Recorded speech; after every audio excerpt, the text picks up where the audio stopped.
సరిహద్దులలోకి చొరబడితే కాల్చి చంపడం అన్నటువంటిది ఓ పద్ధతి.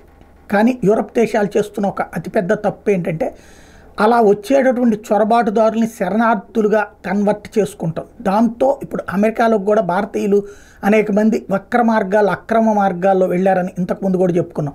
ఏదైతే పనామా రూట్లో నుంచి కావచ్చు, లేకపోతే ఏదైతే ఇప్పుడు ప్రస్తుతం మనం చూస్తున్నాడంటే అక్కడ పెద్ద రచ్చ నడుస్తున్నటువంటి డ్రగ్స్ క్యాపిటల్ అయినటువంటి మెక్సికో వైపు నుండి వస్తున్నారటువంటి, అట్లాగే ఐర్లాండ్ లాంటి వాటిలతో ఇప్పుడు బ్రిటన్ దగ్గర ఐర్లాండ్ లాంటి వాటితో సమస్యలు ఏర్పడుతున్నాయి. ఐర్లాండ్ దగ్గర నుంచి ఏదైతే ఈ శరణార్థులు పెద్ద ఎత్తున బ్రిటన్లోకి ప్రవేశిస్తుంటారో ఆ మార్గాలని పూర్తిగా క్లియర్ చేశారు. ఇదివరకు చెట్లు అడవులు ఉండే అవన్నీ నిదానంగా క్లియర్ చేసి పడేశారు. అంటే ఇప్పుడు పెద్ద ఎత్తున బ్రిటన్లోకి శరణార్థుల వలసలు రాబోతున్నాయి. ఒకప్పుడు ప్రపంచంలోని ఇతర దేశాలకు వలస వెళ్ళి ఆ దేశంలో బ్రతకడానికి అంత చోటు ఇవ్వమని అడిగి ఆ దేశాల మీద ఆధిపత్యం చేసి చివరికి కామన్వెల్త్ అంటూ ఇప్పటికి కూడా తన దేశంలో బోర్డులు పెట్టుకుని తిరిగేటటువంటి బ్రిటన్ భవిష్యత్తులో వలస దేశంగా మిగులుతుందేమో అన్నటువంటి సందేహం కనబడుతుంది.